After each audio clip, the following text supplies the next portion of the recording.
হে ধনৰ মাক আছা ধানৰ বাৰা কৰি হে ধনৰ মাক আছা ধানৰ বাৰা কৰি।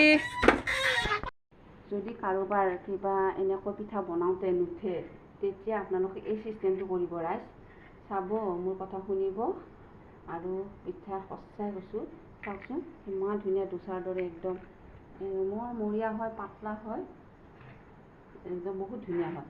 আপোনালোকেও এনেকৈ বনাই চাব, এনেকৈ চালি দিব। যদি কাৰোবাৰ সৰু চালনী আছে তেতিয়া গুড়াটো একেবাৰে আনালি নহয়, কিন্তু মোৰ চালনীখন সৰু নাই, এই ডাঙৰ চালনী লৈছোঁ, মানে কি কাষৰখিনি অলপমান আলানি হয়। সেইটোও পেলনি নেখেদা আমি এইখিনি আমি ধুনীয়াকৈ এখন ডিছত থৈ দিম। দি কেনে যেতিয়া আমি ঘিলা পিঠা বনাম, তেল পিঠা বনাম, তেতিয়া এইখিনি আমি মিক্স দি দিওঁ। ইমান মানে কোমল হয় আৰু একদম দোচা যেনেকুৱা, একদম দোচা টাইপৰ। গতিকে ৰাইজ এনেকৈও বনাই চাব। আজি মই আপোনালোকক আগতে মই বহুত পিঠা বনোৱা দেখাইছোঁ, কিন্তু এনেকৈ বনোৱা দেখা নাছিলোঁ। কাৰণ এইটো আজি মই কিয় বনাইছোঁ আপোনালোকে বুজি পাইছে। যিমান দিয়ক এইটো অৱতৰৰ পিঠা, গৰম দিনৰ পিঠা, সেইকাৰণে মাত্ৰ 1 কেজি চাউল ধৰিছোঁ। কাৰণ গোন্ধাই যাব, লগে লগে খাই লৈ শেষ কৰিব লাগিব, সাঁচি থ'ব নোৱাৰোঁ, কাৰণ তিল দিয়া নাই, নাৰিকল দি বনাইছোঁ। গতিকে ৰাইজ চাওক, এয়া মোৰ 3খন হৈ গ'ল, এই 3খন হৈ গ'ল। আৰু যিখিনি গুড়া সেইখিনি গুড়াও আলানি নহয়, এনেকৈ মুচি কেনে এইখিনি থৈ দিছোঁ, এইখিনি ঘিলা পিঠা বনাওঁতে থৈ দিম। ইমান ডাঙৰ ডাঙৰ দেখিছে, ডাঙৰ দেখাতহে কিন্তু মৰমৰীয়া, একদম পাতল মৰমৰীয়া। এনেকৈ ওলোটাই দিব, সেয়া ধুনীয়া। তাৰপিছত এনেকৈ ওলোটাই দিব, সেয়া হৈ গ'ল। গতিকে ৰাইজ কেনেকুৱা হৈছে মোৰ সুৰভি মেধি লাইফষ্টাইলত, আপোনালোকে লাইক কমেণ্ট কৰি দিব। আজিলৈ এৰিছোঁ, বাই।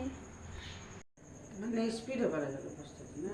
এই ভাল গেছটো কমি দিবা দিছা, একটা জোখত ঘূৰি দিব লাগিব। যদি তই এটা জোখতে গোলটো নহয়, কাষত আৰু ছেকেণ্ডবাৰ দিয়াখিনি আগা ঘূৰা হয়, তেতিয়াই পিঠাটো ঠগ নোহোৱা হয়।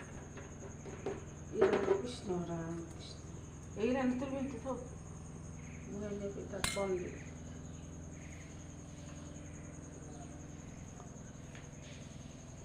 সেইটোৱে মানে প্ৰথম গুড়াখিনি একটাই ঘূৰণত হ'ব লাগে।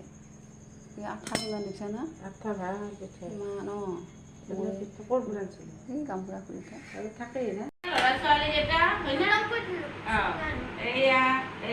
এয়া মোৰ সৰু বাইদেউ, মানে ছাৰ্ভিচমেন কি ক'ম। গতিকে কেতিয়াও তাই থকাকৈ আজিলৈকে আহিব সময় নাপায়। সকলোৰেতো জানে আৰু ডিউটি, তাতে সংসাৰ দায়িত্ব, ল'ৰা ছোৱালী। গতিকে আজি তাই প্ৰথম বিয়া হোৱাৰ পিছত এই ৰাতি থকাকৈ, এক ৰাতি থকাকৈ। তাকো ভিনদেউ আহিব পৰা নাই, কাৰণ ভিনদেউ ডিউটি।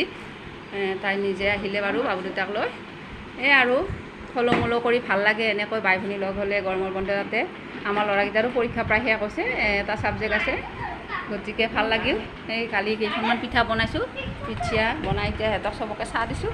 সেয়াই আৰু তাৰপিছত পৰ্যায়খিনি আমি অলপ ক'ৰবাত ওলাই যাম পাৰ্কত, সেইখিনি আপোনালোকক দেখুৱাই আছোঁ।